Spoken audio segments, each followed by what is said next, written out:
Канткенде балаңыз сиздин сөзүңүздү туура кабыл алат. Үй бүлөдө баарлашуу жагымдуу болуш үчүн эмне кылыш керек? Саламатсыздарбы? Ушул суроолорго жооп алыш үчүн бүгүн сиздер менен бирге бала менен кантип баарлашуу керек жөнүндө сөз кылмакчыбыз. Көпчүлүк ата энелер бала менен баарлашууда көп конфликтке барышат. Андан соң өздөрүн күнөөлүү сезишип, эмне кылаарын билишпей, психологдорго кайрылышат. Мындай учурда сиздерге мен билдирүү техникасы жардам берет. Мен билдирүү техникасы деген эмне? Мен билдирүү техникасы бул сиз өз сезимдериңиздерге, каалооңузга, эмоцияңызга, ойлоруңузга гана таянып, башка бирөөнү таарынтпай, күнөөлөбөй өзүңүздүн билдирүүңүз болуп саналат. Мен билдирүү техникасы бул мен, мени, мага деген сөздөрдөн гана башталат. Балким буга чейин сиз сен дагы кечигип келдиңби, сен дагы эки алып келдиңби, сен дагы телефондо олтурасыңбы деген билдирүүлөрдү көп жолу балдарыңызга айтсаңыз керек. Же мындай билдирүүлөрдү сизге балким бирөөлөр айтса керек. Кандай деп ойлойсуз? Мындай билдирүүлөрдүн ортосунда кандай жалпылык бар? Туура айтасыз. Мындай билдирүүлөрдүн баарында сен деген сөздөн башталат. Жана башка бул инсанды күнөөлөөдөн башталып жатат. Мындай билдирүүлөрдү балдарга айтканда бала өзүн кандай сезиши мүмкүн? Туура, кыжырланат, ачууланат жана өзүн коргоп баштайт. Андан соң начыканда конфликтке барышыңыздар мүмкүн. Мен билдирүү техникасын кантип жашоодо колдонсок болот? Мисалы, балаңыз мектептен дагы эки алып келди. Балким сиз буга чейин сен дагы эки алып келдиңби деп айтып жүргөн чыгарсыз.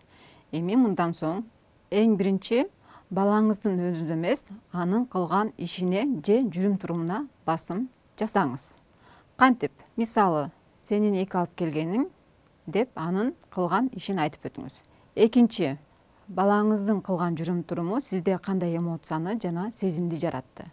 Мисалы, сенин эки алып келгениңди көргөндө мен аябай ачууландым же мен капа болдум деп өзүңүздүн эмоцияңызды айтып өтсөңүз болот. Ал эми үчүнчүсүндө болсо өзүңүздүн каалооңуз жөнүндө билдирип өтүңүз. Башкача айтканда, балаңыздын туура эмес жүрүм турумунун ордуна кандай жүрүм турум каалап жатасыз? Ошого басым жасап өтүңүз. Мисалы, мен ишенем сен эртең 5 алып келериңе деп өзүңүздүн каалооңузду айтып өтсөңүз болот. Жыйынтыктап айтканда, сен дагы эки алып келдиңби дегендин ордуна мен аябай капа болдум сенин эки алып келгениңди көрүп. Бирок мен сага ишенем, эртең сен 5 алып келериңе деп билдирсеңиз кандай деп ойлойсуз? Балаңызда кандай сезим жана эмоция пайда болушу мүмкүн? Албетте өзүнө болгон уялуу сезими жаралат, өзүн күнөөлүү сезет жана өзгөргөнгө аракет кылат. Түшүнөм, өз сезимдериңизди ар дайым билдирүү оңойго турбайт. Бирок өзүңүздү канчалык көбүрөөк машыктырсаңыз, балаңыз менен баарлашуу сизге көбүрөөк жагымдуу эмоцияларды тартуулайт. Келиңиз биргеликте машыгайлы. Балким сиз буга чейин сен телефонуңду колуңдан такыр түшүрбөй калдың деп балаңызга билдирип жүргөн чыгарсыз. Эми мындан соң мен сен телефонуңда көбүрөөк отурганын көрүп, бир аз ачууланып жатам, суранам. Телефонуңа эмес, окууңа көбүрөөк көңүл бурчу деп билдирсеңиз жакшыраак болот. Үйгө кеч келгениңди көрүп, мен бир аз тынчсыздандым, суранам, эртеңден баштап эртерээк келчи деп билдирсеңиз балаңызга жеткиликтүү болот. Бала менен баарлашууда эмнелерди айтууга болбойт? Эң биринчи өзүңүздүн эмоцияңызды жана сезимдериңизди билдирип, бирок ошол учурда баланы жемелөө же айыптоо менен коштолгон сүйлөшүүлөрдөн этият болушуңуз керек. Мисалы, мага сенин жүрүм турумуң такыр жакпайт деген билдирүү туура эмес. Экинчи, баланы манипуляциялоо да болбойт. Мисалы, эгер силер азыр уктабай койсоңор, мен силерге таарынам деген билдирүү туура эмес. Эмне себептен? Анткени сиздин эмоцияңыз жана сезимиңиз айкын болбой калды. Элестетиңиз, сиз аябай жумуштан чарчап келдиңиз.